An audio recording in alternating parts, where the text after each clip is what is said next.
Nosotros estamos convencidos en el Centro Democrático que las elecciones de Juan Manuel Santos fueron fraudulentas, que si no hubiera sido por la compraventa de votos, por la participación irregular de alcaldes y gobernadores presionada por el gobierno de Santos en las elecciones, si no hubiera habido una desbordada y absolutamente escandaloso crecimiento de la propaganda oficial a través de los medios de comunicación, comprando los medios de comunicación, si no hubiera habido los fraudes en el conteo, en los conteos de votos en muchas regiones, muy seguramente el Centro Democrático hubiera ganado las elecciones presidenciales. Así que para una inmensa cantidad de colombianos, por lo menos 7 millones, el Centro Democrático representa una alternativa de poder. Y el Centro Democrático es un partido con vocación de poder, de permanencia.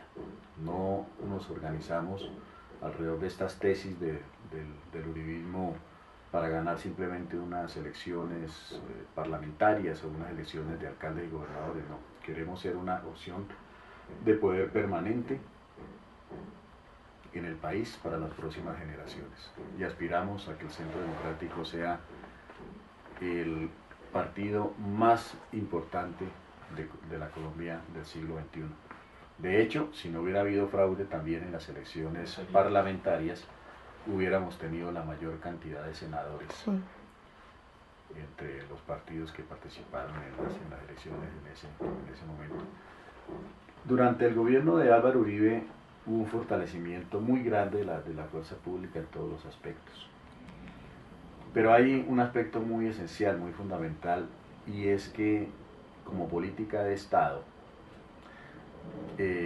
se organizó el apoyo de la población a la fuerza pública, a la fuerza militar y a la Policía Nacional, a través de redes de informantes, ciudadanos voluntarios, desarmados, que en coordinación con las autoridades apoyaban la lucha contra la delincuencia, a través de medios de comunicación, avisaban y alertaban a las autoridades sobre planes de delincuencia para afectar a la población, y eso posibilitó la captura de muchos bandidos, desbaratar muchas bandas criminales, tanto delincuencia común, como también aislar a los grupos terroristas, los grupos guerrilleros en las regiones. Ese apoyo fue fundamental, porque una fuerza militar o una fuerza pública sin el apoyo de la población están en condiciones de mucha desventaja para tener éxito en la lucha contra la delincuencia. Es fundamental ese apoyo. En segundo lugar, programas como los soldados de mi pueblo, que eran soldados campesinos que prestaban el servicio militar en las propias poblaciones de donde son oriundos, pues posibilitó que esas poblaciones, esos pueblos, rodearan de apoyo y de protección a esos soldados que estaban en esos batallones, porque eran sus hijos, sus hermanos, sus amigos, sus parientes. Y de esa manera también se evitaron muchas tomas de poblaciones que antes la población, pues como no le dolía o estaban muy amedrentadas por las amenazas del terrorismo, pues no suministraban ningún tipo de información y no advertían a la tropa de la presencia de la guerrilla.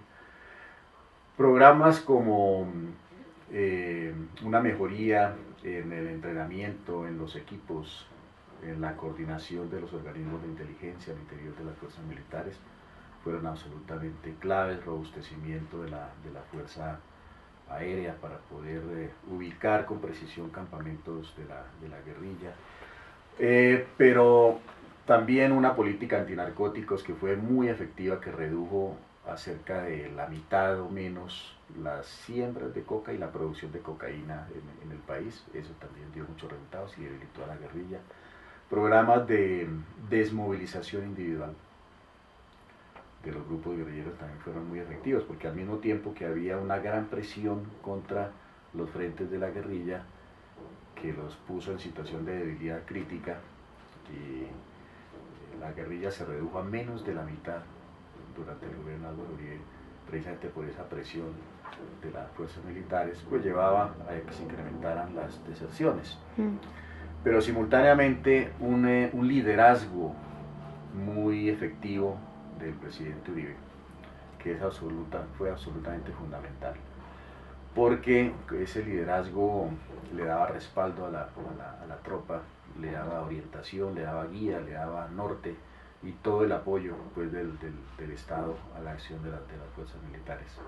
Eso fue absolutamente fundamental. Una posición muy vertical y franca frente a la dictadura del chavismo, que estaba apoyando y sigue hoy apoyando a la guerrilla de las FARC, resguardándola en su territorio, conformando una especie de santuario en territorio venezolano para que se esconda y se refugie la guerrilla colombiana.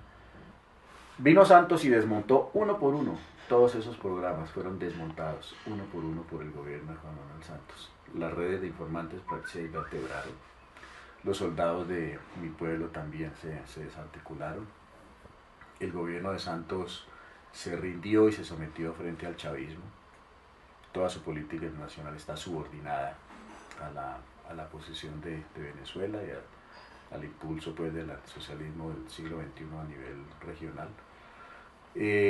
Se introdujo un discurso muy ambiguo sobre el tema del narcotráfico, se disminuyó el esfuerzo en la lucha contra los cultivos ilícitos que se han venido aumentando en estos últimos años. Ahora los acuerdos de La Habana prácticamente legalizan los cultivos de coca. Y todo eso pues ha traído como consecuencia que se revierta la tendencia positiva que tuvo la seguridad durante el gobierno de Uribe.